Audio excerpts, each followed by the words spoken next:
Usual Paddy talking about shit. Hello, welcome to Usual Paddy. I am Pet Shop Man, and I am joined by Martin. Hello. And I am joined by Jamie. Yo. And we're hotboxing it in the car today, aren't we? Yeah. In the middle of nowhere. Aye. I'm a bit worried. So, it's just a general catch-up. It's been a while, what with everything that's been going on. So we're just going to catch up, see what we've been watching and playing and things like that. Stop smiling, Martin. Yeah, I'm not going to do that joke again. Yeah, whatever. So, over the festive period then, Martin, give me something that you've watched. What have you watched? Ooh, season 1 and 2 of Mando. Okay, so we'll go straight onto the Mando chat then. Because we've all watched it now, haven't we? Yeah, believe it or not, something I've actually watched. Yeah, spoilers ahead for anyone listening. Yeah, I mean, this is probably going to just be full of spoilers anyway. Yeah, why not? Big old spoiler warning. So what did you think of Mandalorian as a whole? As a whole, very good. It's actually got to the point now where the fans are liking Star Wars again and they're not just bitching about it. Yeah. Because, you know, with the sequel trilogy and that, a lot of people were really disappointed. Yeah. Now they've got Jon Favreau on board doing his directing and producing and that. It's really getting back to what Star Wars should be. Yeah. Other than that, I really enjoyed it. I mean, it was awesome. There's some good quality sci-fi violence. It was awesome. What do you think about the guy that plays him? Even though you don't see him that much, but you do see him. He's really cool. I like him. I mean, he was in Thrones, wasn't he? And he got his head caved in. Yes, he was. The Viper. Yeah, that's it. He got his head smushed. Yeah, and he does really well as a character. I mean, it's quite. It shows him to be quite a good actor that he can convey a lot through a faceless suit of armor. You know, you can until he takes his mask off. Yeah, but I mean, times. You know, for the majority of the time, helmet. Sorry, it's not a mask. Get it it's right. A helmet. Get it right. Yeah, I'm gonna get bitched at for that. Yeah, but he is quite good how you can you can act without being able to see him. If that makes any sense, it's quite good. I liked it. It was it was really good. Cool, Jamie. What did you think of it as a whole? Oh, shock horror to the world, but I am actually in agreement with Martin. I absolutely loved it. It like he said, it was Star Wars as it should have been. Perfect blend of violence. Pedro Pascal as the Mando he was fantastic. I mean, the face reveals when he did take his helmet off. I'm glad they didn't make a whole big thing out of it, like now he has to leave the creed or anything like that, because I enjoyed the whole faceless thing. I was with the first time he took his helmet off so that IG droid could heal him. I was thinking, I really don't want to see him. I like the character for who he is. I don't need to see what he looks like underneath the helmet. It did kind of make it so it meant something, kind of jumping ahead a bit in the story when he, was it like the last couple of episodes? When he did it in the prison in front of that guy, yeah. Yeah, in front of the guys. Yeah, you could see how uncomfortable he was, though. Yeah, but you realise, they set the whole thing up saying that he will kill people who attempt to take his helmet off, and he's like, screw this, I want to save the little green guy. Yeah. And that, so that they sort of, that developed. That's the point. Up until the last episode when he took his helmet off to say goodbye to Grogu, do you think Grogu had actually seen him without his helmet at all before that? No, he hadn't. No, because he generally sleeps with his little curtain drawn, doesn't he? Yeah. Yeah, but Grogu slept in a little hammock above him, didn't he? Well, he was outside of his little pen, wasn't he? He probably didn't take his helmet off when he slept. He probably just sleeps sat up or something. Yeah. I did think, right at the end, that he was going to, as they were saying their goodbyes, that he was going to give Grogu the little metal ball thing from his shit. Cause you see him pick it up and you see him put it in his pocket, and you think, he's going to give it to him to remember him back, and he doesn't. I think that kind of ruined it. I thought it'd have been brilliant if he'd held it up and he'd force pulled it like he'd been trying to train him with. I must be misremembering. I thought he did give him it. I'll take that. No, he never gave it. I don't think he did, it back to him, no. I thought he did. I just thought that would have been a neat little... It'd probably been a bit too cheesy, but it'd been a fun moment. No, I must be misremembering then, because I thought he did give him it. No. No, you didn't see him. You didn't see the handoff. Oh, fair enough. No, I must be misremembering then. Yeah, you must be. Yeah, it was... So what did you think to the end of Season 2? No, you just had to ask me that, didn't you? I wasn't impressed, I must admit. Can you not be impressed? I was impressed by the idea of the Jedi coming to take Grogu and all that. I thought that was fantastic. My problem with it was, why did it have to be Luke? The Skywalker thing is done to death now. They should have had, in my opinion, either a Jedi who we've not seen since the Clone Wars who survived Order 66, or a completely new Jedi character that we've not yet met. No, It didn't need to be Luke. It The did need Skywalker to be thing's Luke. been done. it did need to be Luke, and I'll tell you Luke why. isn't the only Jedi out there. I We know know he- Ahsoka's still around. I know he's not the only one, but the problem is, in that set period of the Star Wars timeline, you know that he's with the New Republic. He's trying to set up his thing. He's like the most powerful Jedi out there. But also, from like a non-universe thing, so many people were that disappointed and angry with how he was portrayed as just like a useless turd in The Last Jedi. And they were just, it was like one of the last times he had a chance to be Luke Skywalker, and they absolutely ruined it. So they thought, we want to bring Luke Skywalker back as a badass. I did like the way that, he came in and he just annihilated all them Yeah. dark He- troopers he- or whatever they were called. He just, as soon as you saw that X-Wing fly past, and I was just like, this is going to be fun. They are not going to get out of this. And that, but that was some good quality sci-fi violence. I mean, I know he did kind of go a little bit God mode, but you were like, just... Yeah, but he kind of is, isn't he? yeah. Well, that's the point. But it was just fun watching someone just... You'd had all that peril, all that stuff, and he's just like, no, screw this. I'm chopping you all to pieces. Although I have to disagree with something you said, though, about him being the most powerful Jedi. He's the most powerful of that generation's Jedi, but we know that Jedi from the original Republic survived Order 66, which would mean these are Jedi that have had proper training and proper learned and would kick Luke's ass in an instant. No, it depends. If you look at the old school, what they call Legends continuity now, Luke Skywalker there was only like one creature that was more powerful. Again, in Legends now, they haven't re-established this. There was only one creature that was more powerful than Luke Skywalker, and that was one of the Force entities or whatever they called it. And it was like some sort of like demon god creature, and that. So even in like old school continuity, he was one of the ultimate badass. Fair enough. But if you go by just the films, his training as a Jedi consisted with starting out as a teenager, so definitely too old, a couple of hours lightsaber training with an old Jedi, a few days in the swamp with a frog, and then a showdown with his old man. He didn't have a proper Jedi training. Like, if any of the survivors of the Clone Wars would have wiped the floor with him. Now, you bring up an interesting point off topic. Go on. You said frog. Now, the frog couple that you see Oh, yeah. in The Mandalorian, they are clearly geckos. Yeah. Yeah, everyone calls them frog people. They are clearly geckos. Yeah. And that really annoys me every time they say it. Yeah, the you're not frogs. wrong.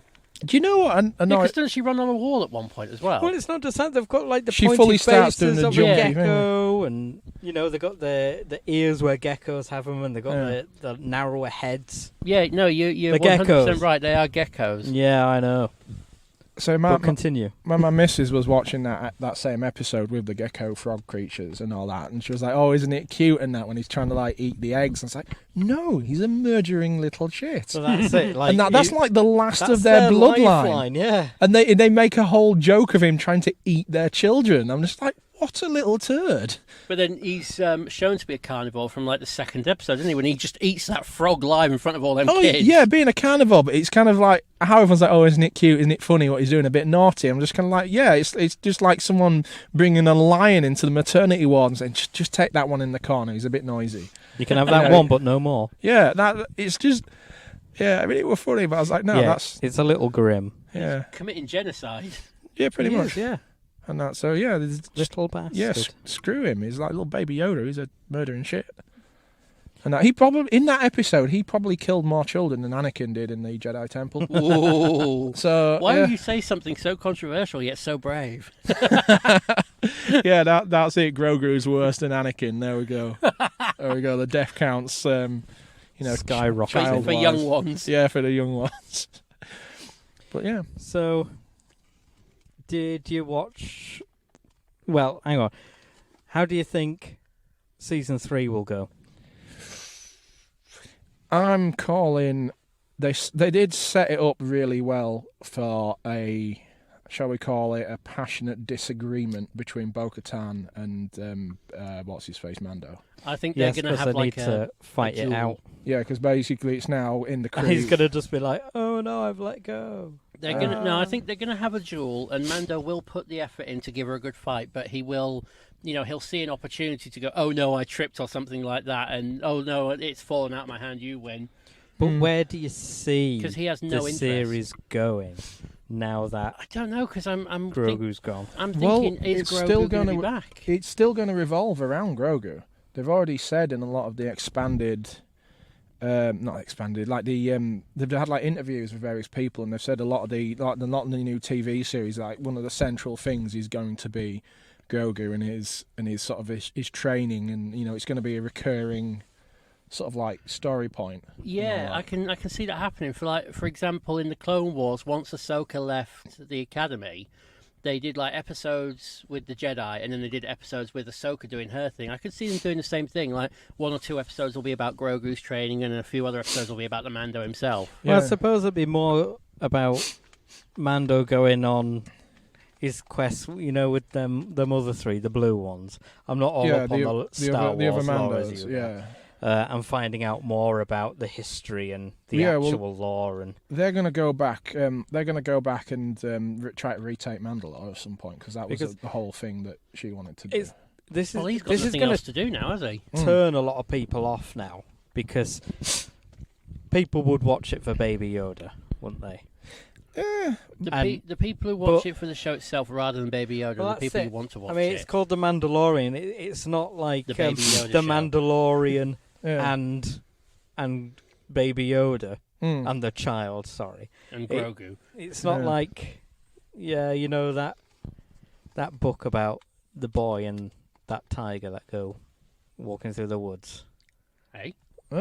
That series of kids' book. Do you know about Life of Pi? No! What's a boy and a tiger? I mean, you got to give us a bit more. I can't remember what it's called. It's not like A Tiger Came for Tea or what that book is. No, that's weird. That I saw that one Christmas and I thought, why? Yeah, our little one's got it and it is a bit weird. I've read the book. I don't know how it ends. Show. I've been left on a cliffhanger. Oh. Anyway, but yeah. Oh, hang on. Are you talking about Calvin and Hobbes? Yes, that's the one. I don't know that. It's a newspaper comic strip like Garfield. It's basically a little boy and a stuffed tiger, but in the little boy's head, the tiger is like massive and is his friend and talks to him and all that. And like they go on adventures together, and that's not what obviously Mandalorian is it? It's a Mandalorian.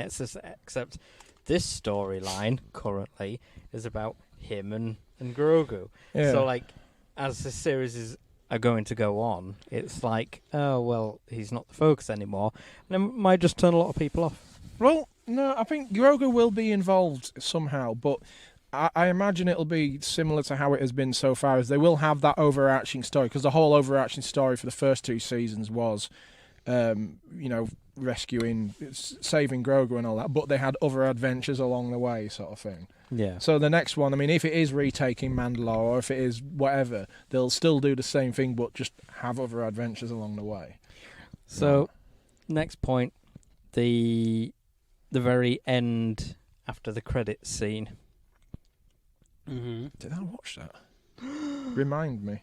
Boba and Fennec go into Jabba's palace, and Boba sits down in his seat. Setting up after killing Bib Fortuna. The next spin-off, because after this season finished, like Disney were like, look at all these Star Wars series we're going to make now. It's like, Jesus. I mean, you made a good thing, but is there a thing of too much? Because even like Star Wars fans, when like Solo came out, Star Wars fans are like, no, we're going to hate this. Well, because they're milking it. I've not watched it because I'm not bothered. Well, yeah, they were going to milk it, but the other problem that they had with Star Wars in general was one of the producers, one of the executive producers, Kathleen something or other. Kathleen Kennedy, that can just go and do one, as far as I'm concerned. Eat a bag of dicks. I mean, I wouldn't pee on fire to put her out. And she even with Solo and all the things, she was just basically just like sticking her nose in and just messing around with it and all that. Whereas now, yes, Disney's always going to Disney and they're going to sort of like milk it, but now they've got Filoni and Favreau involved doing the producing and the writing. If they can keep them at the helm, he's not going to do all of them. Yeah, but he's still going to be, if he's still going to be like the main producer on it, he can sort of like steer it, you know. But Taika Waititi's doing is like going to be a major part of one. That one I'll watch because I like we his know humor. he does good films. I mean, if you can get people like that involved who are not only good directors, good stuff, but also That's people. I mean, they use some real good quality directors in The Mandalorian. And then there's the people who are making it were actual fans of the series. I mean, if you look at like specifically season 2, but even season 1 of Mando, just like the little bits that they put in, which were just like nods to various other expanded universe stuff that Disney had originally gotten rid of, like the Dark Troopers at the end, the robots. That was like from one of the old games. And there's like even vehicles, just random vehicles in the background that were bits from like some of the animated series and that. So a lot of fans can watch it and go, oh, I know that. And you can tell it's people who actually care about it. So I think, it's going to be good. I did like the pointless but funny little scene at the end of the first season with the scout troopers. That had me in stitches. See, that episode was directed by Taika Waititi, so... Yeah. Oh, that's the one where they punched Grogu, didn't they? Yeah, and they were trying to shoot at a target and they just missed every single shot. They need a series of their own. I would They have to bring them back to life first. But it was a good... It could be like a prequel. It was a good sort of... It was a good thing because a lot of the time you're thinking, stormtroopers are rubbish. Yeah, they're evil. They've just punched Baby Yoda. But then you do get the payoff of the IG droid coming and just absolutely stoving their heads in on the bikes. And I was like, he's just like, I am his caregiver or whatever. And they just kick crap out of him. I was like, that was satisfying to watch. But it's like there's that there's like series on Netflix or something about the lower decks of Star Trek. Oh, is that animated thing? Yeah. I've not watched that one. It's like, while all the serious stuff is going on elsewhere, it's just nice to have that like really light-hearted kind of like quite amusing thing, which is why them Scout Troopers need their own series. I would die for that. It's amazing. Would you watch the Boba Fett spin-off? Yeah. He's quite a... The Book this of is Boba. going to be like really harsh now, but he's quite a... Old man. a chunky fellow now. My missus did point that out, and I was saying the armour doesn't really fit anymore, does it? He can kick some ass, but he's going to need to make that armour a little wider. Well, if they can keep it going, I mean, like that scene where he beat the crap out of the stormtroopers with a gaffy stick. I mean, if they can maintain that level of sort of... That's it. He's got some moves, and I wouldn't like to tell him to his face. Well, he's quite a stocky guy. Yeah. But as a character, though, he plays we'd all be a really angry old man. I mean, you could tell from the character that he was dangerous. Yeah. Sort of thing. You got that impression. So, if they can continue that, then, I'll watch it. Well, I mean, we'll just have to see how that goes. Anyway, we've spent long enough talking about The Mandalorian. Jamie, tell me something that you watched over Christmas. Can be old, can be new, can be a series, can be film. The Clone Wars. Could be good, could be bad. No, we've already been to the Clone Wars. Yeah, we have.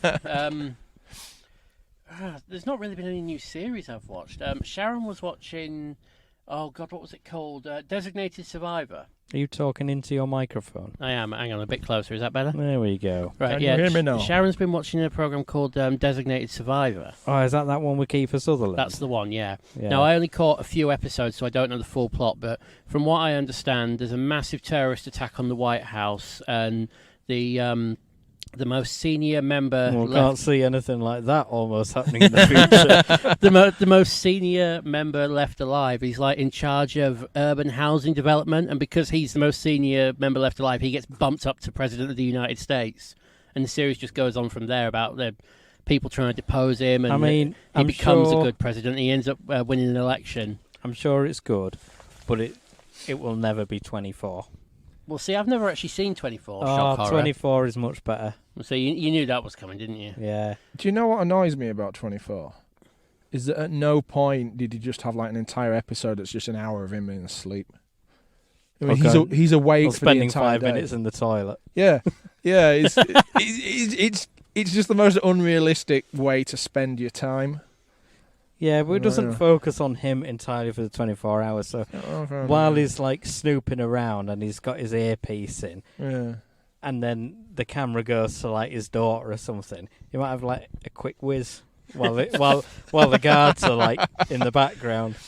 Right, I'm going to jump these guards, but I'm just going to go for a slash first. Have you seen The Naked Gun? Of course, I've seen the Naked where he Gun. goes. There's that whole scene where he just goes Keeps for the the Mars. He's got the microphone microphone on. See, that is another one that Jamie hasn't watched. Yep. That doesn't surprise me anymore. I know, but it sickens me. I watched the Doctor Who New Year special. That was good. You just can't be asked for Doctor Who. I gave Wow. up. I gave up. I gave up with when Peter I've just Capaldi was disappointed a still in. lot of people. I don't know. It was a good episode. I thought a lot of people are praising it. Do you know what really is quite telling about it? The fact that they knew it was going to be so unpopular that they didn't give it the Christmas spot that every other Doctor has always had. Yeah. The only problem, the problem I have with Doctor Who is like, I was watching something on Netflix, the program finished, and then I was busy doing something, probably editing one of these, and it says, "Oh, Doctor Who will start in like 15 seconds." I was, "Oh yeah, whatever." And then like the first Christopher Eccleston episode came on, so I just like left it on while I was busy. I kept looking up.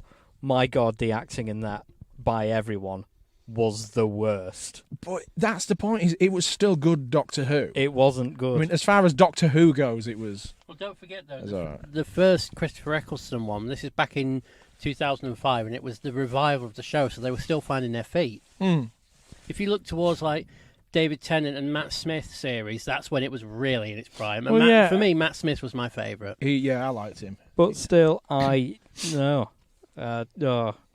laughed more than I was like, "Oh my God, look!" But it was like proper old. If you've watched like the original old school Doctor Who and that, I've seen that some, but that I've was never bad. been into Doctor Who. Yeah, I think if you're going to time travel, you do it in a DeLorean. Or a phone box, not a police box, but a Bill and Ted phone box. You know, the Bill and Ted phone box is based on Doctor Who's phone box. That's where they got the idea from. It don't matter. I don't open the police phone box and like Bill S. Preston Esquire and Ted Theodore Logan don't pop out. Like, wild stallion. Exactly. If it did, that would be amazing. I think one of the funniest things I ever saw in the old school Doctor Who was the fourth Doctor, Tom Baker, when they landed the TARDIS, and he stops and he goes, "Right, we'll go outside and we'll look for any defining features that will tell us where we are." And he opens the door and looks out and goes, "Oh, look, rocks." Oh, God. Yeah, I liked him. He was funny. Yeah, he was. Yeah. So, something I watched over Christmas, a Christmas classic film. Go on. If not the best Christmas film in the world. Oh, this could be controversial. Go on. Go on. The Muppet Christmas Carol. Ooh. Yeah, I'm not going to disagree with that. Yeah, I'll let you have that. It is the best. I mean, I remember watching it as a young kid, obviously, every Christmas, and my dad not liking it because my dad's just not a fan of Michael Caine. But he's like Michael Caine. I know, and my dad doesn't like him. Yeah, but He's got beef. That could be like the next half-celebrity boxing match will be my dad against Michael Caine. Well, speaking of celebrity boxing, you know, is it Logan Paul that's fighting Mayweather or something? he's fighting Mayweather. Yeah, something like That's that. genuinely the first thing that I've ever seen with Logan Paul in that I would actually watch, just so I So can see did I. Mayweather kicking And crap out I of him. downloaded a betting thing, like Just to put money Betfred, on that. and I was going to put money on it, Yeah. but the one I downloaded aren't taking bets on that. However, when I have looked it up, the odds are that stacked against Logan Paul that you'd have to bet, if you bet like £500,000, you get $100 back. So it's like, I'm not even going to put like. Well, to be honest, for something like that, it's There's just no probably point. probably worth putting like a tenner on Logan Paul. Just in case you're he pretty wins. much guaranteed to lose it, but if you win it, Oh, You're going to be man. rolling in the Yeah. dough. Yeah.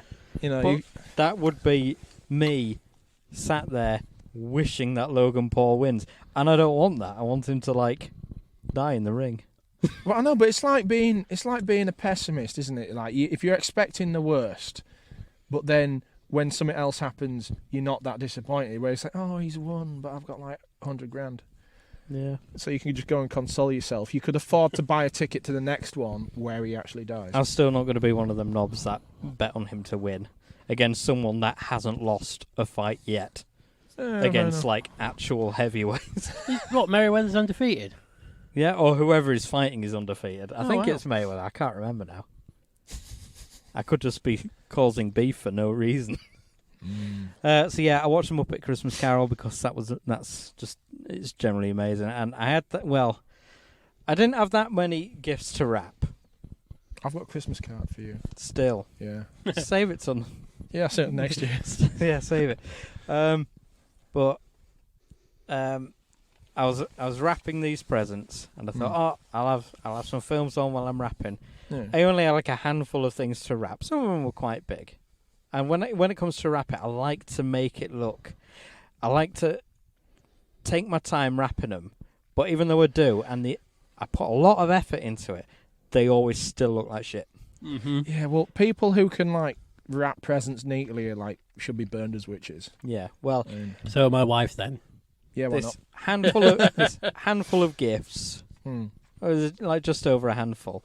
I ended up because I get distracted. I want something on while I'm wrapping, but then I get distracted.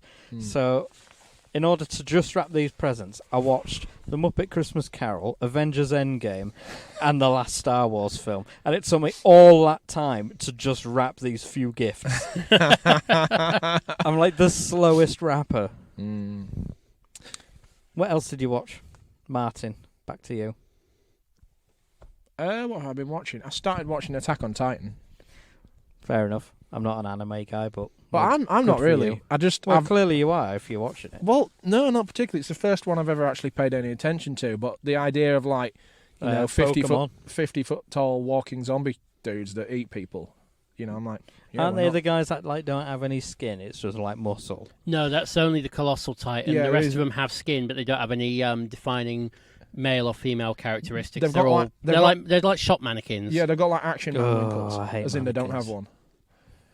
Ever since the game Condemned. No, by Can't mannequins, do I just mean they mannequins. don't have any. They're not anatomically correct. I don't mean they look like plastic but things. like it's still the thought of mannequins. Because Yeah. in Condemned, you're going around. It was one of those games where you like you pick whatever you find and use that as a weapon, be like a pipe or an axe. And there was this bit in this abandoned shopping mall, and you'll go around, and there's like mannequins dotted around, and some of them are people wearing porcelain masks. And they won't move until you're walking right past them. And they just suddenly go from their stance to, whoa, Yeah. nope. And then in the second one, you kind of like have like these weird flashbacky things because like you can be walking down an empty corridor and you stop and you turn around, wall of mannequins stood right behind you. Then you turn, so you think, oh shit, I'm going to run away. So you turn back around to run away. They're right in front of you. So you turn around and they're not there. So you kind of like run back. Oh, mannequins, man, they're the worst. But continue. Yeah, well, it's only kind of like the Winkle region that's kind of mannequin, really. The rest of them are flesh and Yeah, bones it's and just all like weird, like grotesque, giant things. that. Oh, Do you've they seen- walk around nude then? Yeah, Yeah. You've seen. I'm That's guessing weird. you've They seen don't have Dogma. bits. Yes. You know what Alan Rickman looks like when he pulls his trousers down. Yeah, angels don't have. Yeah, exactly. bits. That's Have you what- seen Dogma? You're looking at A me long like time you've ago. not seen I it. have seen it, but it's been like a really long time That's ago. what Titans look like. Just going off on a tangent again. Dogma. Now that's an interesting thing because there's no new copies of it. You can't get it on Blu-ray or anything because there's an interesting story behind it, and it involves the Weinsteins. Ooh. They own the rights to the film, Yeah. but after everything that went off and they sold off all their assets, Yeah. that Dogma for some reason wasn't in there, so they still hold the rights to it, but the company's like liquidated, so they can't produce any new copies of it because they own it. And obviously, one's a dirty wanker who's in prison. So yeah, you can't buy like new copies of it or a Blu-ray. I did not know that. Neither did I until I tried looking up once. But it's a thing, and even Kevin Smith has mentioned it before on YouTube and interviews and stuff. He says that even though he made the film and he tried to buy his film back, they said no, and there's nothing he can do about it, even though he made it. Well, that's the thing, is if they keep it long enough, eventually someone will get it, or they'll release it, and they'll be like, "Oh, the lost." Just have to wait until they copy. die. Yeah. So yeah, Attack on Titan. Are you enjoying that? Yeah, I mean, it's. I was speaking earlier before I started recording. The pacing is weird. One episode might take a couple of years, and then one episode might take half an hour span time in their time, if that makes any sense. So there's no. Yeah, everything's sort of really weirdly paced, but it sounds like it. It's like the first. I remember watching the first episode and thinking, I know roughly what the concept is, and I was like, Jesus Christ, that's intense. There's just within 10-15 minutes at the beginning of the first episode, just some kid watches his mum get eaten by a giant, and I was like, yeah. Oh God, the Smiling Titan. That one is such a creepy looking one. Well, that's the thing, is they purposefully make the Titans just look, the art style's completely different and really just sort of just uncomfortably weird looking. But what about the abnormal Titans? Those things are strange. Well, that's it. They've done really well to make you just sort of there's just something off about the style of the drawing on it that you're like, that's really weird. And then, but I do kind of like how there's all these professionally trained soldiers who just break down and get hysterical at the first thing. I'm like, they are crap soldiers. Yeah, but they weren't professionally trained. They were cadets, and it was their first. Are you talking about the attack on Trost? When Eren ends up transforming? Well, on all of them, even in the very first episode, they've got the dude who comes to rescue them when the house is done. He's like, oh yeah, he's a fully trained soldier. He runs off, and he's like, oh yeah, nothing fancy. I'm gonna kill this one, and then he just sees it. He's like, nope, screw this, and run away. Yeah, but isn't that because he has some kind of deep, some emotional past or something? I'm only on season 2, so it hasn't gone into it yet. But the way he reacts is as if something happened in his past, and it just traumatizes him. No, he just shits his pants and runs away. No idea what you guys are going on about. It's really giant things that eat people.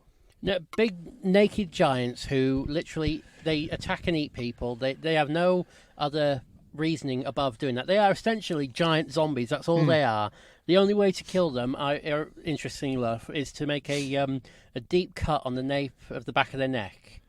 Now, there's one thing that frustrates me with the consistency of that. It's kind of you can kill them with a big sword to the back of the neck, yet shooting them in the face with a cannon, which surely a cannon would damage the bit on the back of the neck, considering it destroys half of the head, but then they just sort of regenerate. So it's a bit of inconsistency. Because it's at the base of the neck. Yeah, but their entire head gets removed. Yeah, and it grows back. Including the back of the neck. You'll find out as you go through the episodes why the back of the neck is so important. Well, yeah, I know why the back of the neck's so important, because that's essentially where the person is. Yeah, but they're right down at the base, so the head can be taken off and they'll still survive. Are they just robots then? No. Not direct. Well, are they pregnant? They are kind of like bio-robots. Essentially, people get turned into Titans, but there's a Titan body, and in the bottom of the back of the neck is where the person is. Kind of imagine Power Rangers when they go into the Megazords. They're in the thing. It's kind of like that. That I can relate to. Yeah, they're basically cannibalistic organic Megazords. Pure Titans are essentially mindless eating machines with the brain of their former host in the back, their former person in the back of their neck. Which is why they die if you slice open the back of the neck. Yeah. Then there are Titans who are people that transform into them, and while they're transformed, the original body is in the back of the neck, and then once they're done, they can transform back into normal people. But yeah, pure Titans can't think or reason; they just act and eat, whereas people who willingly transform into Titans, they are still able to retain their ability to reason and to act and what have you. Yeah. Hence, the main character is a Titan himself. He does have to learn it though, because in the first couple of times he just think he goes pretty mental. Because it's only the first time he's transformed, he has to get used to it and all that. Is there a clash of the Titans? Pretty much. Yeah, pretty much. The main character, when they first figure out that he's a Titan, he turns out and he basically just decides to just kick the crap out of the other Titans. Yeah, and but like one of them, he punches one of the heads clean off, and that disintegrates his own hand. And then the other one, he just angrily starts stamping on its head. He's just like, I want you to die again and again. I think one of my favourite bits, though, is like that time when he first transforms and all them Titans are attacking him at one time and he gets both his arms ripped off, but he still manages to grab one by the neck and he just sort of bites like, another one and slams it into a different Yeah. one. Yeah. It's just it goes from like really good quality like uber violence to, I mean, some of it's just like whiny little bitches, but then you get some like backstory where it's just surprisingly deep. It's really dark as well, the way the Titans kill people. It's like one of the main characters, and that he's basically this lass who lives. She's not related to, but she lives with this this other lad. Yeah, and he's like wondering why she's following him around and all that, and it turns out that she was, because it's, even though it's like a Japanese animation thing, it's set in sort of like a European sort of world. And she was one of the last Asian people, even though she was like 5 years old, and some dudes were trying to like just abduct her as some kind of creepy sex slave. So this other kid turns up, finds her, and just murders all these guys. So she just like swears some kind of life debt to him and follows him around trying to save him after that. Sounds delightful. It's like I said, it's intense and messed up. You can't be doing anything else when you're watching it. You have to pay attention. Oh, so I'm no good wrapping presents. No. Yeah, no. You want to. You can enjoy it from multiple angles, just kind of like, gratuitous Upside random down? violence. Yeah, pretty much. Gratuitous violence, sort of like interesting random stories, or if you just want to see some just absolute messed up, hilarious crap. The I'll ODM just like gear watch a is fun, isn't it? CCTV of your house. Oh, yeah. Jamie, Yo. what else you been watching? Nothing else really special. I mean, over Christmas, me and Sharon watched. It can be anything. Me and Sharon watched Home Alone 2, as we do every year. It's like our definitive That's Christmas like a movie. staple of growing up. Film that you've seen. Yeah, I know. It's Home Alone amazing, 2, that. though, and he was a child once. Yeah, it's true. I was. I wasn't always this handsome and tall and good looking and whatever. Now that's a bit controversial, because isn't the Home Yeah, Alone no, 2 the one Jamie, where like good looking? No, I was just going to say the one where isn't number 2 the one where lost in New everyone's York. favourite president kind of gives him directions. Yeah. He's like the mini hero. Yeah, Donald Trump's in the Plaza Hotel. Yes, Trump saves for the Kevin McAllister. He doesn't save He him. doesn't though, save does him. He just points out Well, where he the lobby points is. him out, doesn't he? Yeah. He doesn't save him. It's right. This is. Well, that was like the whole meme and that, and it's kind of like, if it wasn't for Donald Trump, he'd have got lost and whatever. No, he wouldn't. He literally walked into the hotel and said, "Excuse me, can you tell me where the lobby is, please?" He went, "Yeah, sure, it's just down there." This wasn't when he was running away from the wet bandits or anything. He literally just walked into the plaza. And right there, while he was saying that, it was like, a wall. One day I'll have a wall when people look up to me. So, Home Alone, classic film. Yeah, I'll give you that. Wet Bandits, Joe Pesci. Good Piers quality. Morgan in drag. Well, I guess. Yeah. What else have I watched? What? I'm trying to think. I watched a film called Mortal Engines. I've heard of that. Yeah, that's good. That's on Netflix. Have you watched it as well? Yeah, I watched it a little. It's one of them things where I thought it's never going to win any Oscars or anything like that. No. But it's just like it's that much of an interesting concept that you're like, yeah, this is kooky enough. That's probably not the right word. It's got enough different. quirks that you're like, yes, it's quite. Yeah, It's different. I found that the lead woman, her acting was very soap opera. Which one are we talking about? The one who was like the daughter of the bad guy, or the one who was like the one with the big scar on her face? Her with the scar. Oh, scar. Oh, yeah. I found her acting was a bit weak, but I still enjoyed the film. It was still a good popcorn film. Yeah. It was. I mean, it was just sort of like, it was like an old school kind of like blockbustery type. Where Hugo Weaving plays a bad guy, shock horror. Just no matter what I see him in for all time and eternity, I'll just hear Mr. Anderson every time I see him. Well, even in like V for Vendetta. Yeah, absolutely everything. Cool, fair enough. But then there was Lord of the Rings. He wasn't a bad guy in that. No, but he had long hair. Yeah. Yeah. He was a bit of a shit though, wasn't a little bit. Yeah, he's a bit mean. Okay, anyone else want to jump in with anything that they've watched? No, I didn't. I have nothing else I've watched. Nothing that's appropriate. What did I to watch tell on people Christmas? Because my dad put it on. Every year when I go to my dad's for Christmas, he'll put like a really old film on. Last year, he put The Swiss Family Robinson on. Oh my God, that's the greatast film of my childhood. Now, I used to watch that. Have We you used to ever have seen that it? on video. Well, there's a shot. But yeah, I mean, it's still a good film. It's And I probably used to still have it the on reason I want to live in video the woods. cassette. Yeah.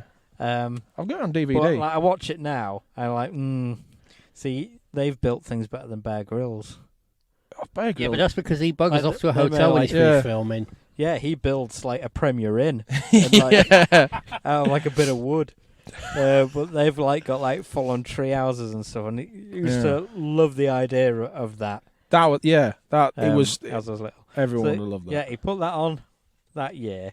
Then the year before, I got him the complete box set of the Munsters. And he put them on, but they were funny. They were good to watch again because it's the Munsters. And wow, what was it this time? It wasn't Sinbad. But Jason it was and the Argonauts? it was of that ilk, Yeah. The original but it wasn't Clash and as Titans? good as those. The original and there was- Aladdin. It was No. called The Thief of Baghdad. Was That's the the original. one, The Thief of Baghdad, Yeah, it's with a basically giant genie. the story that they Disney ripped off to make Aladdin. Yeah, that one. Yeah. So I watched that and thought, could have been a stronger choice, but I'll go It with it. didn't have Robin Williams in it, did it? No, clearly not. No, Mm. it didn't. But yeah, I watched it, and there's a blind man and a dog and things like that. It was fine. Yeah. Cool. Anyone else seen anything? Anything jump into them? No. What else have I watched? I haven't watched much. Played a lot of Xbox. Yeah, same here, and that and being at work. Yeah. Yeah. So, going from films to Xbox, I'm going to bridge the gap. I've been listening to some podcasts throughout because with work I've been going out in the van, in bigger vans, to go and pick stock up from. I've been to Birmingham to pick up dog beds. I heard about that. Yeah, I've done that twice now, and it's like 3.5, 4 hours there, and then the same back again. And then we're going to other places as well, picking stock up. So I've been listening to a lot of podcasts on my way. So I've been listening, not that probably you two will be interested in, the Car Throttle podcast. Now, they're the guys on YouTube that we've seen some videos of. They have a podcast. Now, annoyingly, they have a podcast van. They've bought a van and they've done it out as a mobile studio. That sounds awesome. And that was my That idea. does sound pretty cool. I want that, but I bought a car instead. And now I've seen them do it. I was like, I really want a van now. So I Save can up. have a studio. I can't run 2 cars. Why do you run Trailer. 2 cars? Yeah, but I've just got this car, and now you're saying Get a that- trailer out back. Make yourself a little. No, because then I need to go through like getting my license to pull a trailer. Oh no, that's effort. Imagine coming all the way out here with a trailer. We'll Trying give to them more reverse out. dodgy than we do now. So I've been listening to them. They've got a podcast fan. I'm annoyed because now I want it, but they've been good if you're into cars. They are quite funny as well. So it's a shout out to them, but also I don't like you You've got a because van. you've stolen my idea. And then just recently, while I've been playing Elite Dangerous, Get in. because there's not like a lot of sound that goes off. There's a lot of droney noises while I'm going Every time around you in ping a new in the system, you moon get that buggy. boom. No, I go in the moon buggy and I scavenge for supplies and stuff. Yeah. So I've been listening to the Eli Roth History of Horror podcast. That sounds like potentially interesting. In that, it's either him or some other dude. He produces the Shudder channel on Amazon Prime. Will interview various people of the horror genre. just about like their favourite horror films and making their films. So he's spoken to Tony Todd, who was Candyman. Oh yeah, Love his voice. he does have quite. He has the best a good voice. speaking Well, voice. he has a good voice. He's not Morgan Freeman. Yeah, no one's more. But he has a good voice. He spoke to Stephen King. He spoke to the woman that directed Twilight, which was quite interesting. It was interesting. It was Not horrifying. that I'm a Twilight fan. It seems to be like one of the most popular questions throughout almost every episode is, what do you think of the Twilight vampires? To everyone. And I was like, not into it. Not into it.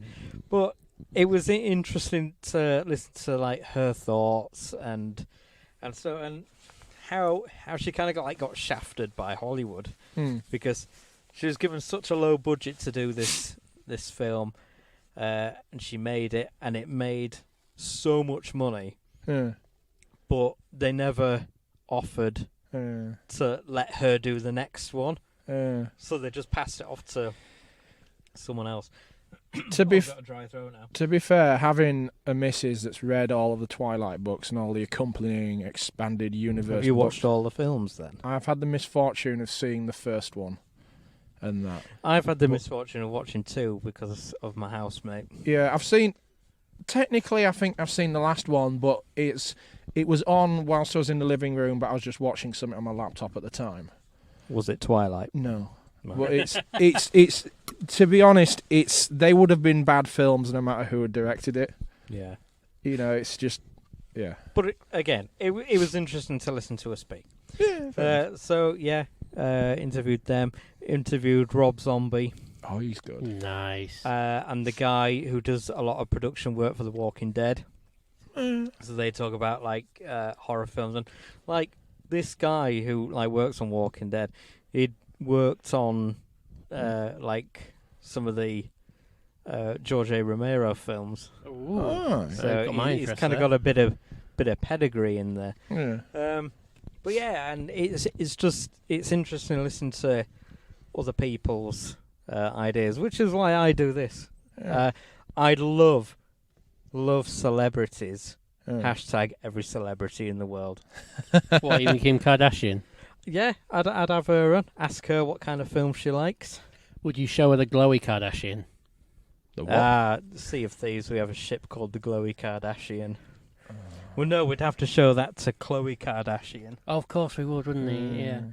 Well, you could say, "Oh, show this to your sister, will you?" Yeah.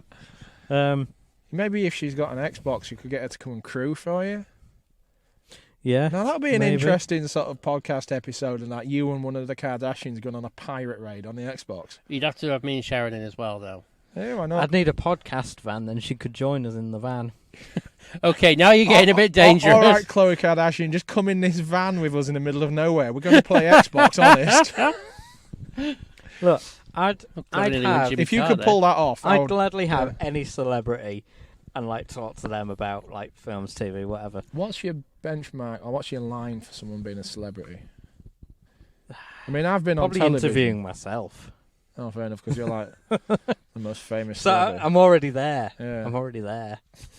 I just need to work up from there. Like when they were filming that Scarborough in Scarborough Yeah. with Jason Manford, Yeah. I tweeted him. Yeah. Never got back to me.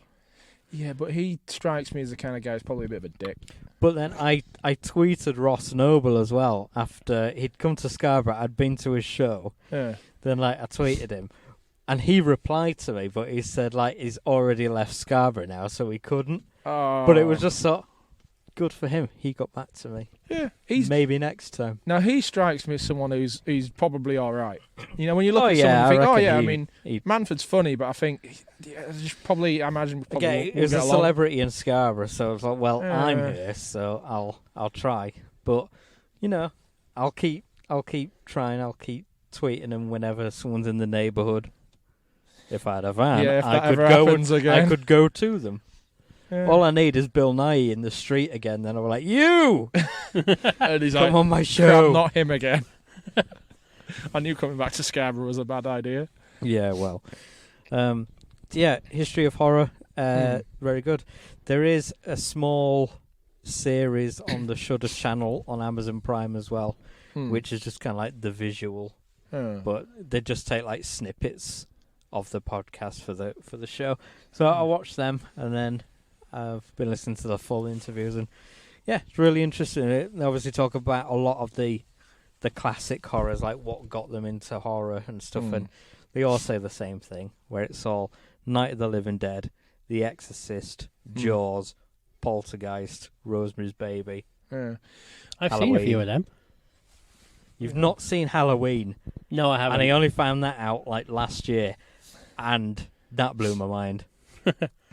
Stop blowing my mind. For someone that likes horror films and like the classic ones, you haven't seen Halloween. No, but I have seen Jaws. Well, That was one of the ones you something at mentioned. least. And the Night of the Living Dead films, I've seen every one of them. Well, there's only one Night of the Living Dead film. The series. Oh, there's a reboot, though, aren't there? Yeah, but then there's George A. Romero's Of the Dead series, starting with Night of the Living Dead, Dawn of the Dead, Day of the Dead, Land of the Dead, Survival of the Dead, Bank Holiday of the and Dead, Diary of the Dead. Weekend of A the lot Dead. of people discredit Land of the Dead. I really Is like that Land the of one the Dead. with the big Dead Reckoning, the big anti-zombie vehicle. anti-zombie? Yeah, and they use the like Mad Max the vehicle. sky flowers or whatever. Yeah. yeah, called. I the love fireworks. Land of the Dead. Yeah, Thing is, that was his apparently that was his original idea for Day of the Dead, but he didn't have the funding to be able to do it. Yeah. so they did it in a missile silo instead. Yeah. But did you watch the remake of Day of the Dead? No, but you have told us about this on the previous podcast where they run at like 5 times speed or Well, something. yeah, because they speed up the footage. Yeah, But I then remember you saying. The next minute, they have to slow it down because the actors are talking, and all of a sudden you just see these like really shifty zombies in the background just like run at a regular pace. Yeah. It's like, this is the worst. Why did this happen? After the gem that was the remake of Dawn of the Dead. Although there were running I did enjoy zombies, that. which is controversial, but it worked for the time. Yeah, the problem is you've got to do something different. You've got to up the formula, and that because if you've just got slow zombies, everyone's got to the point now where zombies aren't scary, and they just think all you have to do is walk at a slightly brisk pace and you'll be fine. Yeah, but then lots of TV shows and films have shown that not to be the case because they're everywhere and you end up getting surrounded. You just can get mobbed. Literally any episode of The Walking Dead points that one out. Yeah, I know, but in a one-on-one situation, I mean, if Yeah, in a one-on-one, but how if- often is that going to happen? If you if- live in a town like we do, it's very rare you're going to get a How one-on-one. often is that going to happen? Yeah. We're talking about the zombie apocalypse. But what I'm saying is, an individual creature that you could outwalk, never mind outrun, isn't as scary as one that you go, oh Jesus Christ, it's going to sprint at me until its legs collapse. You know that it's kind of like 28 days later. They did that quite well. They're like, walking zombies aren't scary. Let's just make them really, really angry. Well, technically speaking, 28 days later, they weren't zombies. Yeah, but it was still a zombie movie. I Mm. mean, it's kind of like as much as No. we hate it, Twilight. No. Technically, you could say You're they not weren't allowed. vampires. You're not allowed to say Why not? 28 days later is a zombie Are film. you talking about the Fangs, Furs and Fright Facebook page, That Joe? and everyone else. Yep. It's not a zombie film. What is It's it? an infected film. They Well- don't die. They just get infected. Well, They don't die and come back. You could say that about later zombie films as well. Because if you look at it, the original Romero film, it was what was scary at It the was time. created from a virus. Well, no, the original one it wasn't. They were talking about a satellite had dropped No, down I'm and on it was about radiating. 28 days later. Yeah, I know, but what I'm saying is the original Romero film they were talking about radiation. Because at the time, From the satellite, what was scary was it was like Cold War era. That was in people's minds. And Radiation kills people. They come back as zombies. yeah, that they were scared of radiation. Now everyone's scared of, well, even more so now. But viruses are a scary thing. So zombies are no longer radiation monsters; they are viral monsters. So, like Walking Dead, it's not a radiation; it's a virus. So they're still no, zombies. we don't know what The Walking Dead. All we know is. on The Walking Dead is that everybody is infected. The bites don't infect you; they just kill you. Yeah, I know. Do we but- ever find out what the guy from the CDC whispers? That is literally it. That what I've just said is what he whispers to Rick, that everybody is already infected. and that you I think I did hear Yeah, that. but I've as just long as your forgotten. brain is intact when you die, you will turn. Yes, but whether you die by a bite or not. It's a viral thing in that is what I'm saying. That's how they play it. You still can't call 28 Days Later a zombie film. Because they're not dead. They can die by drowning, being shot in the heart, lungs, whatever. When do they drown? They don't, but they can, is my point. How do They're you know? alive. How do you know they can Because drown? they're alive and they can die. They die. Loads of them die from hunger, which a proper zombie doesn't because it's dead. Yeah, the zombies just decompose, Well, so they can't move. So they in Walking Dead, in like the first episode where Rick gets out of the hospital, there's that one that's just starving and crawling on the floor. Yeah, but Yeah, it's but not it's starving. not It's been dead. mutilated. It's missing the bottom half of its torso, but it's still trying to claw after him to get him. Yeah, but what I'm still saying is, it's still, if you were to Not a zombie film. if you were to classify it, it would be, if you were to put it in like a library and book it by subject and stuff, it would be on the same shelf as the Romero films. No, my films are alphabetical. Yeah, but you're not using Which is weird because like Godzilla and decimal system is sat between like Gladiator and something else really weird, like Girl Next Door or something. Could you imagine just kind of like Godzilla, just like the first time it ever talks, it's like, "Are you not entertained?" As it like smashes down the fucking Eiffel I've Tower. got or this something. like this multi-Oscar winning film right next to like two right next to Gladiator. questionable films. Yeah, Oh, Russell God, Crowe will hit me if I say anything wrong. I remember when The Girl Next Door came out, I got it on like release date and watched it at like 1 o'clock in the morning, Yeah, and it was epic. and you know why? Because Alicia Cuthbert from 24 was in it. Yes. Yeah, exactly. Hmm. So, moving on. What have you been playing, Martin? A lot of Elite Dangerous. So have I. Yeah. I think it was me that sort of like got you Has back in. wasn't Jamie? it? No, he hasn't. Exactly. He gets no opinion on this. You can just turn your microphone off now. Really?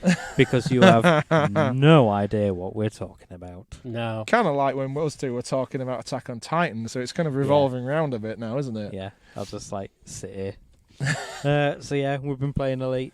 Yeah, it's I've got right enjoyed it. I've started doing a lot of engineering on it. I have visited the engineers and I have got some like minor upgrades, but whatever. What you need to do, you need to get yourself. I think it's a Diamondback Explorer, which is the one I'm in, and I've like engineered it from when I started off. I had like 30 light year jump range. I'm on like 62 now. No, I'm happy with my Python.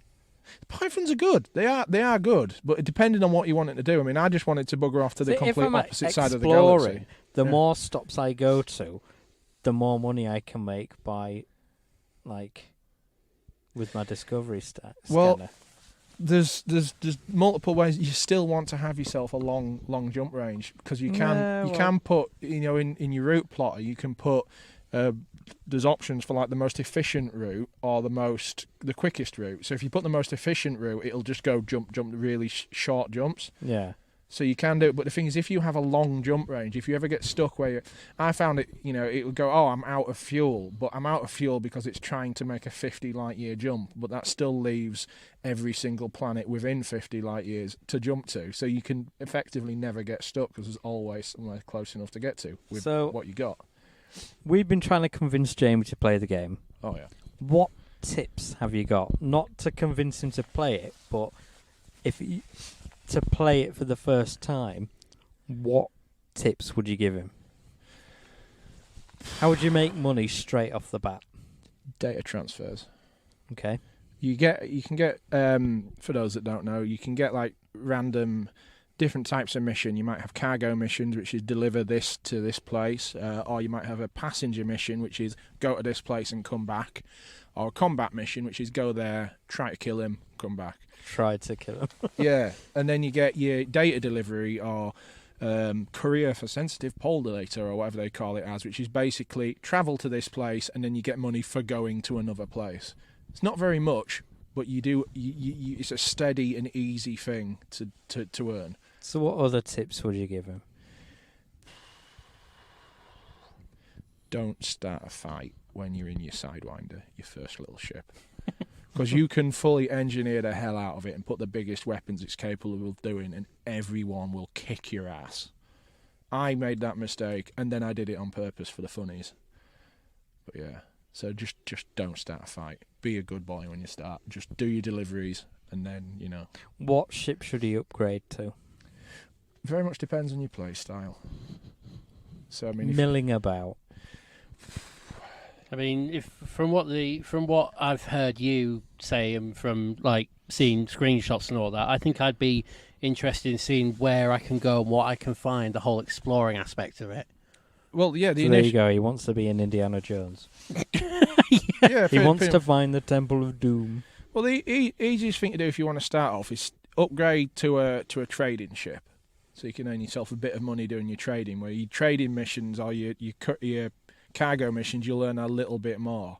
You can get cargo bays in any ship, though. Yeah, but I mean, if you upgrade to a specific cargo ship that can hold a little bit more cargo, so you go from your Sidewinder, you know, which is just rubbish initially. All the beginning ones are like Adders are rubbish.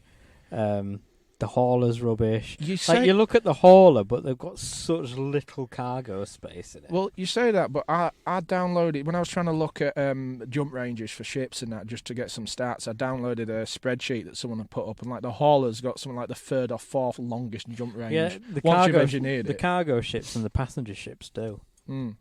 Well, yeah, I mean, that if you're going to play it, though, you want to...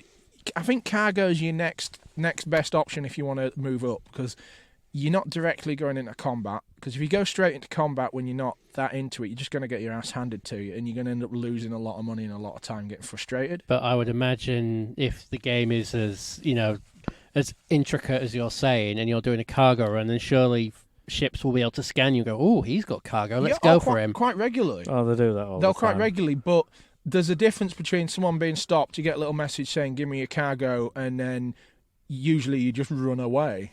Is one thing to do. Be a little bitch. Yeah, the cargo ship's fast enough to run away. Then some of them are. Yeah, it depends on who stops you. Bit closer to your microphone there, boy. But yeah, I mean, when some people will too close. Sometimes you've got what you call your frame shift drive, which is like your hyperdrive sort of thing. Mm-hmm. So you've got like three levels of speed. You've got normal speed, which is just flying around. You've got like your local sort of super cruise, yeah, where you're just like cruising around the local system, and then you've got superly. Yeah, and then you've got your next one, which is like jumping from one system to another. That's your Millennium Falcon. Yeah, it's like full on, everything stretching, you go. The Windows 95 wall screensaver. But when you're in your super cruise and that, you can have people who will try to pull you out of super cruise, and you can check who's trying to pull you out. And I've done it before, where I've been in like a combat orientated ship, and someone tries to pull me out and like, I'm going to stop and have a fight, and then you realise it's like one of the massive, great big, like a condor, like an anaconda, and you're just like, no, I'll run away. It had been that long since I played it that when I started playing it again, they've fiddled with a lot of controls. Like it used to just be like a push of a button, you'd have your discovery scanner, you press the other button, you got your guns. Now it's like keep your finger on this button and press this button to have these things come out. It's gotten really complicated. Yeah, well, it used to be initially you'd fly into a system, you'd go ping, you'd scan the system, you got everything. Then it used to be you ping, you'd scan the system, you'd find the planets, and you had to individually scan the planets. Now they've fire probes at planets. Yeah, now you've got to fire probes, but then you can't just fire a probe. You've got to fire them at specific parts of the planet to map the surface. So you get 100%. Yeah. So they made that part very complicated. So I'm there with my kill warrant scanner, and I'm quickly trying to fiddle all the buttons after I scan them to try and find my hard points again. Yeah. Well, there's an interesting tip with that. The way I've got my combat ship set up, you'd have your energy weapons, like your smaller weapon slots you'd have as energy weapons. So you'd use them to wear the shields down.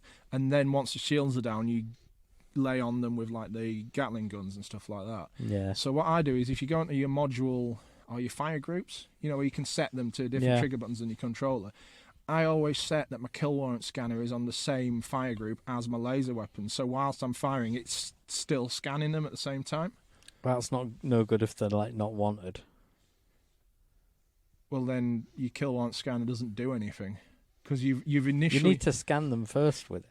Well, all you have to do is select them and aim at them, and then it'll scan them, and tell you whether you want it or not. That's it. It does that automatically. Not everyone that's wanted has a kill warrant against them, though.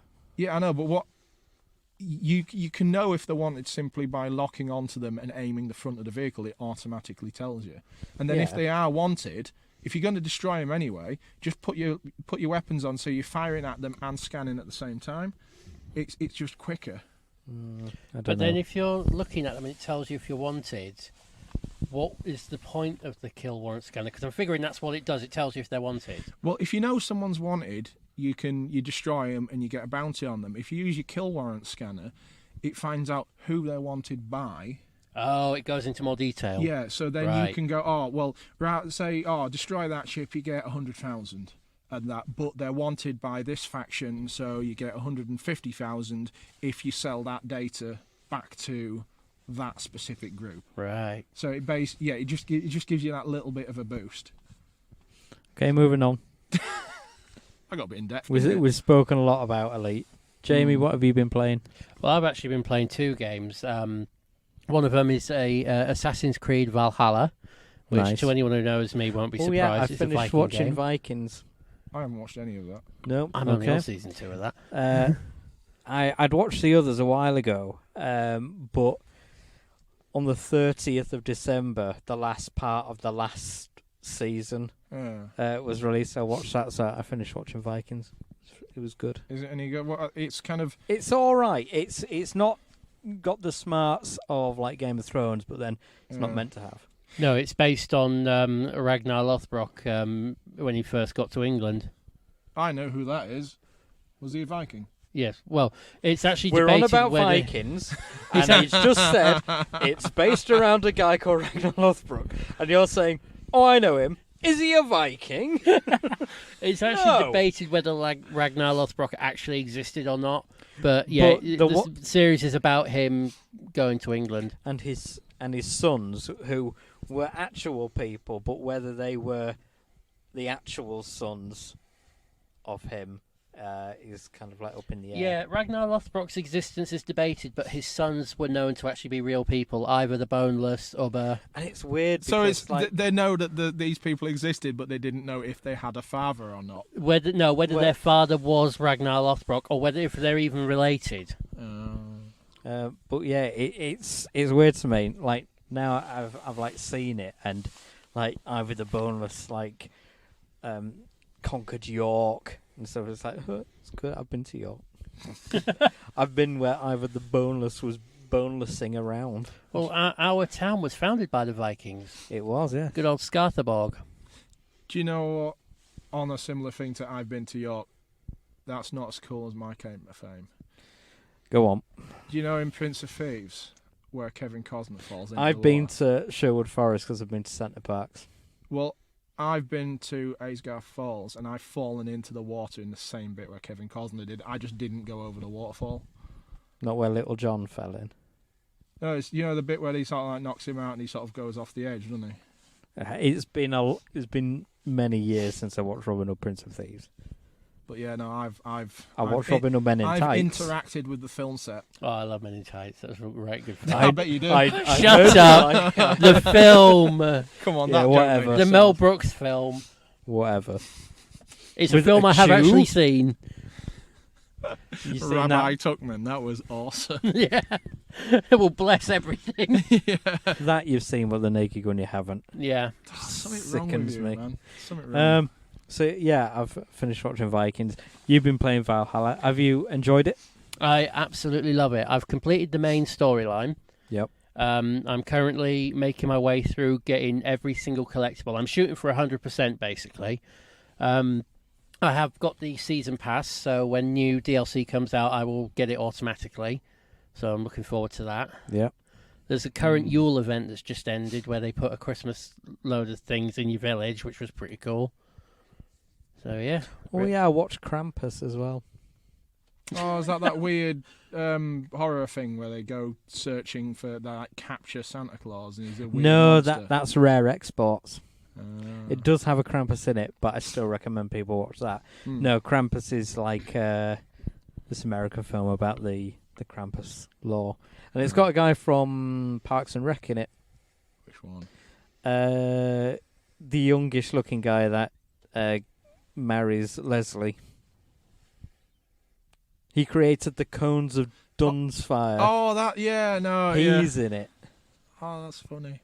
It's a good film, and it is quite funny in places. Yeah. But no, I thoroughly enjoyed it, and people have kept telling me to watch it, but the problem was I did want to watch it. Yeah. It was never around Christmas, so I just think Yeah, watching a Christmas film in the summer was just. Doesn't quite feel right. So does it? I thought, no, I'll watch it, but it'll be near Christmas. Yeah. So I watched it this year. I thought, yeah, I really enjoyed that. Yeah. So there we go, off topic again. Yeah. So you're doing that. Yeah. Christmas Yule. Yep, and of course I had to try and find Scarborough in the game, and it's there. It is. Did you go to Scarborough? I went to Scarborough in Valhalla. I was stood. Scarborough's in it. I was stood on top of the Roman signal tower, up on the castle headland. Yeah. It was quite funny because I stood there and I was looking at the headland, and I said to Sharon, "Where's the castle?" And she went, "The castle was built in 1200." I was like, "Oh, so I'm about 500 years too early." You got history nerded by your own missus. That's brilliant. Well, my expertise on history is the Vikings, not further than that. But yes, Scarborough's in it, and would you believe Dolby Forest is in it? Oh well. Bet it's not to scale though. Is it? Oh God, no. Basically, Were there any other notable points then? Yeah, I left the signal fire up on the headland, and I travelled north to about where the train station would be. Yeah. Pickering in the game, or Pickeringa as it's called. So they've actually got actual local things just to. Yeah, Jorvik's there as well. Do you know what that reminds me of? Well, where you get specific Jorvik was local York, versions of Monopoly or something like that, where it's that's a good way of putting it. Just try and sell it to the. Yeah, it's set in the early 800s, and it's when it was all the old kingdom. So instead of Yorkshire and Lancashire and all that, there's Mercia and Northumbria and Wessex and so on. Cool. All those in Vikings as well, because Vikings. Yeah. With Ragnar, that guy that's a Viking. In Assassin's Creed Valhalla, Eva the Boneless and Ubba are in it. Oh, as is Halfdan Ragnarsson, who is Ragnar Lothbrok's oldest son. I like Ubba. I liked him in Ubba. In the Vikings. Not Uber. He's not a bloody taxi. Yeah, I was going to say I He might prefer have just been. a local hike. Maybe he founded Ubers and Uber Eats. He brings you like a hog. Hey. And what's the other game you've been playing? You said you've been playing. Well, Joe. the other game. What do you think, Joe? Shall I put him out of his misery? Go on. Do you think it's time? No. No. He'll go on about it again. What have you been playing? Save it to the journey home. Oh, you don't want it revealed on Paddy then? Is this one that's going to upset me? No. Oh, if you must. But we're not going to go in depth about it, all right? Go on. I have actually owned and been playing Elite for about a month now. You have been playing Elite? Yes. You bellend. You can... I'm flying around in an Asp Explorer. You got the foreskin ass? jumper. Yeah. I thought you got a Cobra. I did, but then I compared the stats, and it turns out that the only thing that the Cobra has that the Asp doesn't is a higher speed. I don't like the Asp. I don't like how it looks. It's not. I'll admit it's not the prettiest looking ship, but stats wise, it's the best one I've owned so far. I like a pretty ship.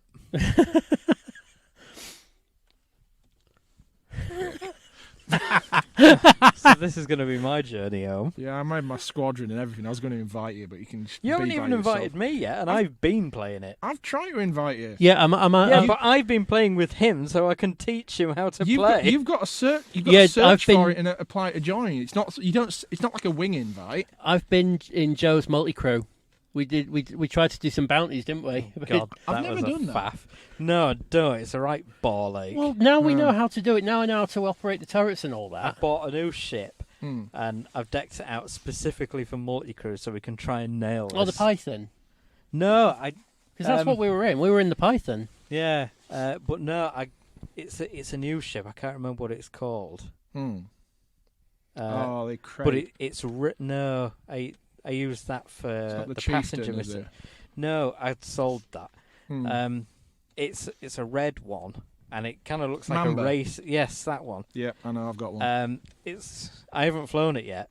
I bought it and I've decked it out just to do multi-crew. Yeah. Because it's faster and It's but we'll a give it a good go sort at of some like point. bounty hunter, I'd say. That's why I got Yeah. it. So, yeah. I think that's got 3 seats, so you might be able to join as well. We'll have to try that. Yeah, it sounds pretty cool. Have a Yeah, look. I'm cool. I'm with Right. Now that's Dibs on Gunner. now that's put him out of his misery. Bellend's had it for a moment. Dickhead. Yeah.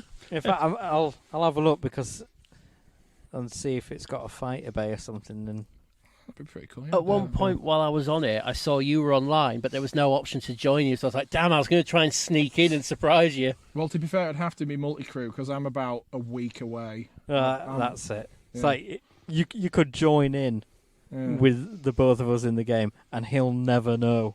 Yeah. Anyway, have you been playing anything else or seen anything else? No, not really. Have you caught me that Pokemon yet? What? The weird little fish thing. Oh, no, I haven't. Remoraid. Remoraid, yeah. I told you you can catch A it as well. Magikarp. Not on Crystal. On Crystal, I can't. Oh, right. I thought you had gold. Yeah, I've got gold. Well, there you I've go. got- Catch it on that. I've got silver, but I'd have to play it for like a week to be able to get that far in the game. I can't be bothered. Oh, right. The Lazy. no, the only other thing I wanted to point out that I forgot, going back to Valhalla, Yeah.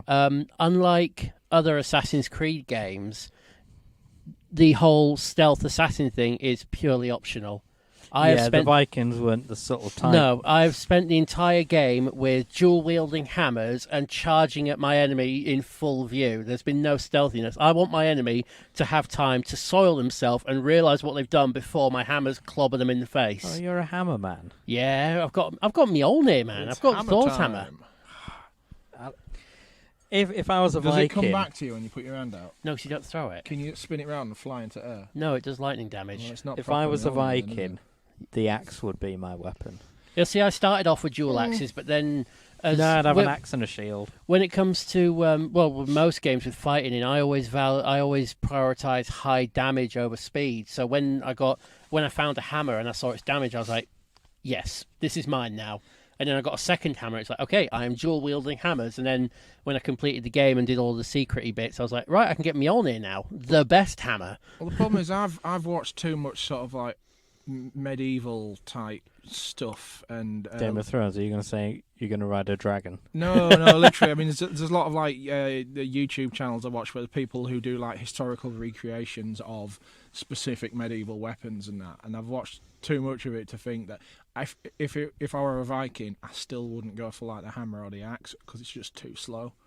And like any Hand axes aren't slow. any sort of trained sort of person with a good sword would just you'd be dead. That's it. I mean, the thing that's with why an you have a axe shield. is you've only got you've got a blade, and it's Yeah. a small blade, whereas with a sword, Yeah. it's double bladed. So you'd have to be good. Yeah, well, that's the thing. I mean, it's a different tool for a different job. For example, if you come across someone who's in plate armor, you would want like a warhammer or something like that, something to get them. A sword would just not work. Or a small plated axe, yeah. Yeah, but something that can, like one of the big warhammers with a spike on it, you put a hole through it and hurt them. Whereas a sword, it's just going to have a bounce off. You're going to have to find a hole. I like what yeah. happened in the Viking series, as with what actually happened is that when they went to Lindisfarne and they'd killed some of the Saxons and they were like looking at their weapons, they commented that their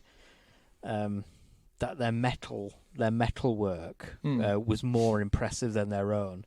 Like they were impressed by our weapons. It's like that's a nice little. They only made it in like a passing comment as like two were talking to each other, but it was like because again that's how they found like our weapons were more superior to theirs. Do you know the Vikings had like for their time they had some of the most advanced steel that you could get in Europe. Have you ever watched any videos about the Ulfbert swords? And that where they basically used crucible steel to create these swords, and they said it's I've seen some video where they did like a test on like a sample at some like steel producing place, and he said the steel that they had in those swords would have been a good steel for modern steel, for and he says, but after the Ulfberht swords sort of like faded out, he says it was hundreds of years before that level of metalwork technology came back to Europe. Well, that's how it depends on when like that sword or like that level of metalwork was created, because like the Viking era lasted for a very long time. Well, what they said it was, what they suspected it was, because it's in the Middle East, and that they had that level of thing way before we did. But what they actually worked out is round about the time that the Ulfberts were there and were a thing, they had trade routes through the fjords and down the rivers and coming out into various places in the Middle East, so they will have traded with them. That's what happens in the Viking series as well. They start off in Finland and they go over to Lindisfarne, and then they kind of like spread around England, and then part of it's set like in Africa and India. Then Iceland gets involved, and Greenland gets involved. Like right at the very end, spoiler alerts here, a very small part in America as well. Well, that's historical as well. They did have Vikings got that far, didn't they? Yeah, they Leif did. They Erikson. had like a small place up in the top end there. Yeah. So it makes me laugh when you get all these people saying Christopher Columbus discovered America. It's like, no, Leif Erikson did it a long time before him. He didn't even do it. It was the American. The Indians.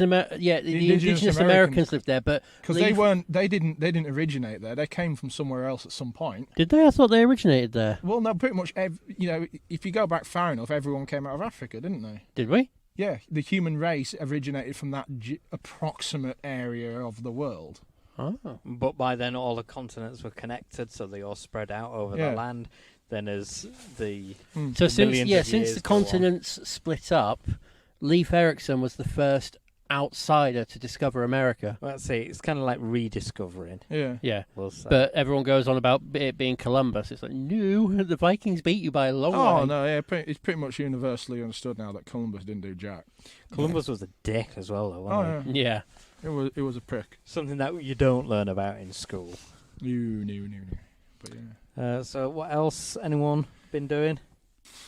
I, as of today, because of Games with Gold, I downloaded that Little Nightmares. I don't know. It's free No, with I don't Games know with what that is Gold, either. and gave it a little go. Pretty good. So it's like a side scroller almost. Yeah. Kind of like puzzle, kind of like Limbo, but more of a I know story. Limbo, yeah. Pretty good, pretty creepy as well. Hence, Little Nightmares, I suppose. Thinking about side scrollers, I'm quite proud of my little one, because I got her a little, because I'm right into my little retro emulator handheld thingies. Yeah. And I got her a little one of them because she wanted a Game Boy just like what Daddy's got and all that sort of thing. So I got her one of them, and I put on Sonic the Hedgehog for her, and she Which one? number 2, the best one. Yeah.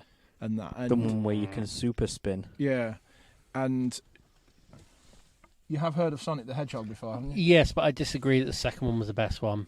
Oh, go on then. Sonic 3 was Sonic and Knuckles locked on top. Other way around, sorry. Sonic and Knuckles was Sonic 3 locked on.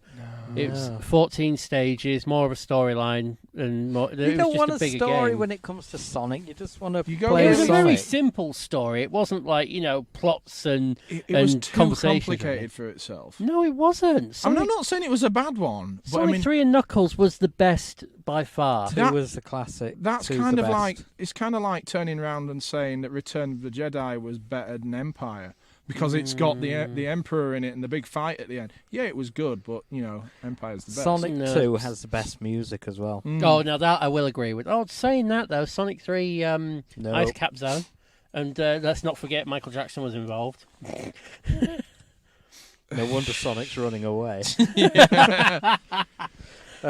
So, as you were saying, Yeah, back to that one. I got her that, and she mainly just turns it on and watches, like, you know, when it automatically goes into like the demos. Yeah. She'd do that, and then at one point she just turns like, "Daddy, look what I've done!" And she'd managed to find out how to start the game, and she got all the way to like the end of the first level, and then got all the way to the end of the second or Act 2 of the first level. How did she get on with the boss fight? With Botnik. She hasn't quite figured out The pointy bit isn't good for you. how to jump onto the enemies. She knows what the jump button is, but she hasn't quite figured it out. Yeah, sort of thing. It's like when she goes through the levels, I don't think she jumps on any of the enemies. She just runs really fast, which Sonic does. Just on the back of this, Yeah.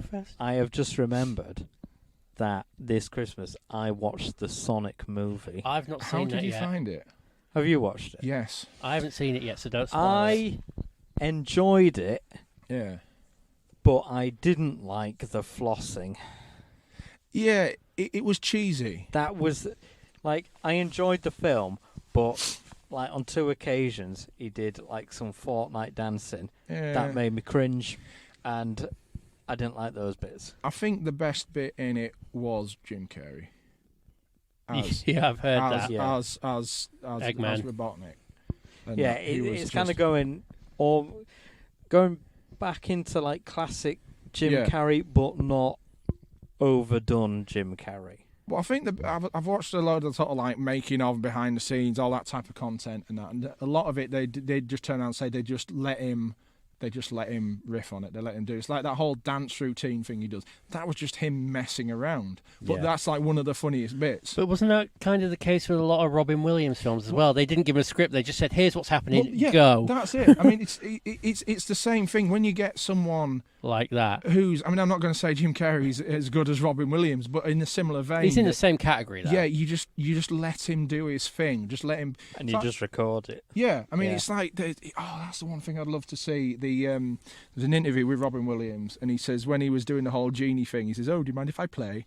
And he says Disney has like 30 odd hours of him just riffing off the genie stuff, and that would just be brilliant just to watch that. It would. And that I could sit for 30 hours and just watch him go absolutely Yeah. mental as a genie. I wonder if they reused any of that for King of Thieves when he came back in that one. I Because don't he know. wasn't in Return of Jafar. It was Dan Castellaneta, the voice of Homer Simpson. But he returned for King of Thieves. That's weird there's because- 2 more. There's 3 Aladdin films. Robin Williams didn't like doing sequels. Yeah. But he did come back for King of Thieves for Yeah. some reason. Well, it's Strange. probably because he saw the other one and thought, no, I'm not letting him have the last word on this. Yeah.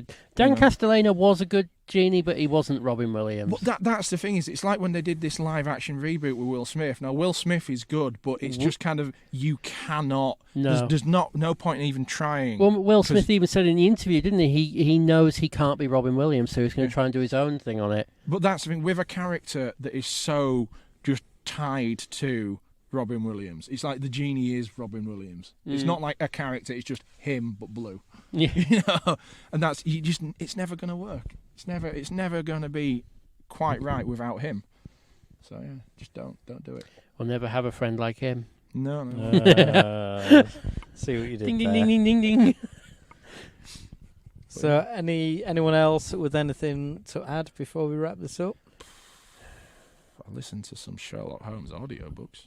Really? Yeah, Wow, that came out of nowhere. that was a random one. Yeah, I'd be more surprised if you said you'd read a book. Yeah. But an audiobook's fine. Yeah, well, It's only like me listening to the podcast while I'm gaming. that's the So thing. you're I- listening to that while probably touching yourself or something. Yeah, well, I used to have an Playing something else. Yeah. It does get weird like that, but I Oh dear. I used to have a subscription to Audible, and with that you get a free. Is it because you'd watched like many YouTube videos? Yeah, where it's pretty much. Sponsored by Audible. Yeah, and I thought, Oh, God. I'll try it out, and I wanted to listen to the Ahsoka book, the Ahsoka Tano book, the Star Wars one, All right. and that. And anyway, I thought I'll log on to that and get it. And like I knew I was going to have to cancel it because at the time situations had changed, and I thought, well, you get a free token to get any book, no matter what the value. So I thought, Stephen Fry reading out all of Sherlock Holmes, and it's like Could have 68. done Harry Potter. All right, 60 odd hours of Stephen Fry talking about Sherlock Holmes or Harry Potter. No, Sherlock Holmes I got for that. Really? But yeah, He's awesome because he's such he's an actual Sherlock Holmes fan. Yeah. You know, he's like that. That's his thing. I mean, he's good as doing the Harry Potter stuff, but he's, you know, Sherlock Holmes. That's like, you know, properly in his wheelhouse sort of thing. Yeah. But I thought, I'd listen to that. And long story short, I had a job before Christmas doing packing orders for an old person catalogue.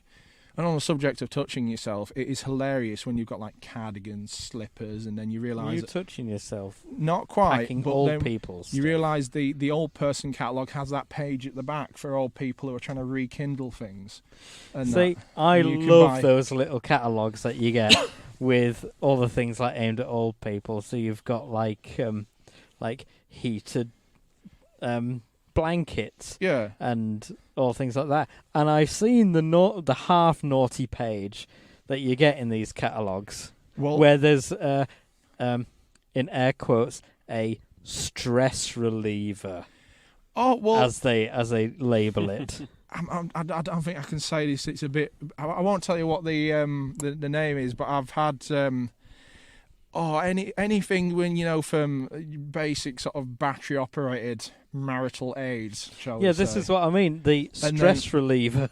And then I remember one of them was a 10-inch strap-on. No, And then that's not a stress reliever. yeah, and then it just in this box and that, and I knew this sort of, you know, some of them had this weird stuff in, and I was sort of joking with one of the guys in the call centre bit, and I says, this is weird. And Did and you he's- send one to your house? No, but he said, he says it's weird that you realise it's some 80-year-old old boy who's buying that, and he says it's even worse when you realise he rings up to ask you how it works. So I've got this on, right? How does So, it yeah. operate? So basically, I have lived through a situation where I've been listening to Stephen Fry talk about Sherlock Holmes whilst boxing up a strap-on. Oh, so you listen to them while you've been working. Yeah. So Oh, that's cool. so I have that going on, and it sort of like passes the time. It's good that they allow you to do that. Yeah, well, it was where we were. It was because they had like extra staff in for the Christmas rush. They'd put us on a table in the side All of those strap-ons. the corner of the sort of the call centre bit, so we weren't in the warehouse Yeah. as such. And then I just said to him, "Can I just put an earbud in and just do this because I'm by myself at the moment?" And I was like, "Yeah," and it was cool. So yeah, Stephen Fry, strap-ons, old people, job's a good one. Cool. Well, that's interesting. Ending on that one. On another note, videos on YouTube, but mainly Facebook. You know, they got the ads. I know what you're doing, Facebook. Yeah. You used to be able to skip after 5 seconds. It's gone up to 6 and even 7 seconds now. What, on YouTube? Yeah. I've There not seen is that yet. a tip to Not this. as much on YouTube, but I've seen it. But it's mainly on Facebook. It's like, oh, I see. It's like, now you've gone up to 6 seconds. You're slowly increasing how long these adverts play for before you can skip them. Skippable and non-skippable ads. If you're on a mobile version of YouTube, if you look in the bottom left-hand side of the screen, there's a little, like an eye in a circle, and if you click on that, you have an option on a lot of them that comes up saying stop seeing this ad, and then you click on something. It's like irrelevant, inappropriate, repetitive. You click on that. So if you see an unskippable ad, click on that straight away. Just put whatever you want, and it'll block the ad. Yeah, but So you can stop that. skip an unskippable ad. Thing is, you get that. So, say like you're on YouTube, you get this overly long ad. You'll cross it off. You'll get back to what you're doing. Like I said before, you start washing up or something. So you got your hands in water, and then it'll be like, oh no, this is advert 1 of 2. And they're like 2 minutes long. Do you know that's the most gutting It's thing? like 8-ball pool, and you're like, oh, fuck's sake, I can't skip 8-ball pool advert. Well, the worst one you get is when you're washing up and you see an ad that's a skippable ad. I'm usually in the bath because I watch a lot of YouTube while I'm in the bath. We get a skippable ad and you think, oh no, you're doing something. You think I'll get to it in a second, and the countdown goes down. It goes on to the next ad, but the second ad isn't skippable. It's like 3 minutes long. Yeah, but then Or you realise get a really if long. you'd skipped the first one, you would have been good. But no, you use that. If you get a situation I'll like that, just have a use that look. little I button, I'll have a look. and it works. But also, so you've Not gone me. through this rigmarole of one advert you skip, then you've got to wait like 7 seconds or whatever. Well, if you skip Or the first one, you don't have to watch the second one. Listen to this 2-minute ad, and then you watch a video that's sponsored, so there's technically an ad in that. Now that I don't And mind. it's either use Simply Safe or Raid Shadow Legends. Oh, bloody Raid Shadow Legends. The best one for that is if you watch Dankula or someone like that. Oh, he properly rips and, it. and he's just It's like, your you know boy." who it is, your boy. Well, you can't say that because that's Simon Whistler. What? He's the boy. He's your boy with the blaze. Huh? Business Blaze. Do you not watch Business Blaze? No. I don't. You know who Simon Whistler is. I know you do. Yeah, I know. Yeah. No. Yeah. You Well, know, top Business. tens with a Z. No. Business Blade's the comedy. Yeah. That is where it's at, because Nice. whereas like the top tens and stuff like that, he's like quite serious and like he'll explain everything. He might crack like a little joke in there. He is mental Yeah. when you listen to. It's like off script sort of thing. Yeah, well, he has his script, Yeah. and then he'll like read a bit of it, and then he'll input his own thing, Yeah. and it's hilarious. Like Yeah. Business Blaze is where it's at, and he's your boy with the blaze, but he doesn't condone drugs. He says, but he says like the co.co.uk is cocaine. Fair So- enough. Cocaine.uk. No, I won't get a signal here, but when we do, I'll like have a video playing while we're driving back. He's just mental. He's brilliant. He does strike me as a weird fella, but he's just like He is interesting, You'd but be odd. surprised at how not bright he is. He relies heavily on the people that write his scripts. that bit wouldn't surprise me. And that he's could be- much like Jamie in the sense that he's hardly seen any films. I was wondering where you were going with that then. He's still surprised by that rectangle with moving pictures. Oh, but no, Business Blaze, I highly employ everyone, and you too, which would include everyone, I suppose, Yeah. to subscribe. And you'll just like watch one, and then you watch all of them. And all sorts of videos like the hits, like why is Ken not with Barbie anymore kind of thing. And it'll go into like the history of it, and so it was brilliant. Thinking of random stuff to come And across. there's no business involved. I came across a random YouTube channel that I ended up. It's one of them where I don't know how I found the first one. It's probably a suggested video, but then I ended up It's watching probably like an autoplay hundreds thing. of them. And it was I can't remember what the channel's called, but the episode thing is called r/I don't work here lady, and it's basically Reddit stories of people who like I don't work here a story, and it's all stories of like Karens coming into shops and then just like hassling people who they think work somewhere but don't and stuff like that. R/ is a YouTube channel. I watch him. He puts daily videos up, and it's Yeah. all it's Or r/pro revenge. well, and stuff like yeah. that. The channel's just called r/, and each video every day is a different one. There's r/pro revenge, r/choosing beggars, r/entitled parents, and Yeah. I don't work here, lady. There's loads of them, and some of Yeah. them are amazing to read. Oh, some of it's just really really random, and some of the stories are quite funny. Yeah. I think Reddit is basically where the term Karen was born, wasn't it? Oh yeah. I probably Reddit kind of invents everything these days. Yeah. It's where all your memes come from. Yeah. Mm. Oh, that Karen versus Rowan video. Oh, the People of Dirt. yeah. And Awesome. I did like that. I That's was like the only time I've ever actually rooted for Rowan, because he's normally such a dick. But I think that's why I like him, because he's that much of a dick. You're just like, that's good.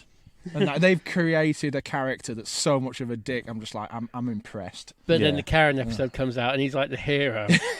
Oh, I still think my favourite one of him is the one where the dude tries to. Oh, is it the Rules of the Street one? Or Oh, he If you lick he it, just you own licks it. him on the side of the face. He's like, That's- "What is your bidding?" He's that's like, probably my "Leave." favourite one.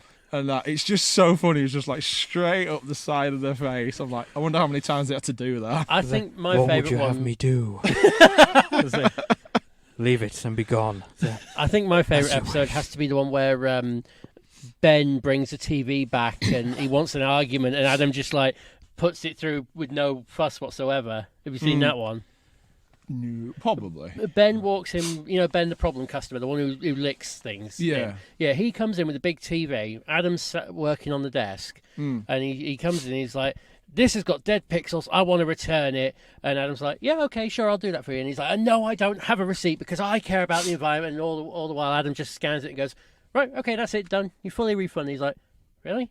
Oh. And then he started looking sort of dejected. He's like, are you all right? And he's like, oh, I kind of spent all night preparing for a fight, And I was like, well, do you want to fight? And he goes, well, yeah. I says, okay, take it back outside and then come back in and I'll do it again. I'll pretend I'm working. And he just comes in and has this massive argument. It's amazing.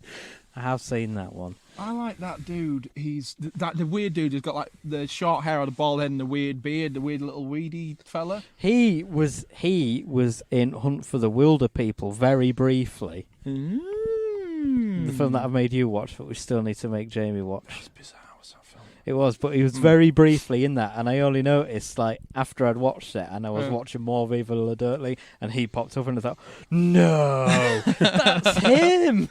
One of the other characters in Viva La Dirt League, he appears more in the what's it called? The RPG one. Yeah, the Honeywood, or whatever they call it. Yeah, Epic NPC Man. He appears in that more than Board is Hamish. Have you seen him? No, that's who I'm on about. That's who you're on about. Yeah, I'll tell you who the he one with the reminds. lisp. Yeah, and I'll tell you who he reminds me of. This will probably mean more to Joe than you, Martin, but he reminds me in both voice and mannerisms of Stu. Don't you think? I can sort of see it, but he's cleaner. With the beard as well. Yeah, but I mean, I'm not talking about cleanliness. I'm talking about just the beard, his voice, and the way he acts. Yeah, I can sort of see it. I can see it a little bit. It's a little bit there, yeah. Now, if you could get them on the podcast, that'd be interesting. Well, Viva La Dirt League, I would be there for that. That would be amazing. But as I said to you before, pardon me. While we were here, I was like, on Netflix, I watched Auntie Donna's Big Old House of Fun. Now, Auntie Donna were like YouTube originals before they were picked up by Netflix. I recommend that you see it. If you see like the Netflix one, it may start off looking like a kids program. It is really not a kids program. What, like the Happy Tree Friends? Yeah. But even the YouTube stuff, it is mental. And Martin, I know you like some weird stuff, but even you would watch it, and every 20 seconds you'd be like, what is this? It's that level. Is high recommendation indeed. It is that level of mental. Yeah. It's kind of like a sketch thing. Yeah. They are sketches on YouTube, but it's the most random, the most chaotic, and the most weirdest thing you'll ever watch. That sounds good. And I recommend it. Yeah. And they're not sponsored by Raid Shadow Legends. Oh, God. So I think we should wrap up now before the battery runs out. We should. Yep, sounds good. So, Jamie, say your goodbyes. Yep, see you later. Martin, say your goodbyes. Goodbye. And I will say my goodbyes. Well, that was only one goodbye there, wasn't it? Oh, fine. Goodbyes is plural. Goodbye. Oh, there we go. Raid Shadow Legends! Sponsor us, please! No, don't. I'd have to, push their dodgy product that I wouldn't play anyway. I don't think anyone does. I actually did download it and tried playing it. And then played Raid Shadow Legends! and then quickly deleted it. Good I was like, yeah, this is clearly. But you're still giving your phone raid aids. This is this is play to win rubbish, and I deleted it. Good. Anyway, on that note, goodbye. Bye. You've got to say goodbye. Goodbye now again. you said it as well. 2 goodbyes. 3 goodbyes.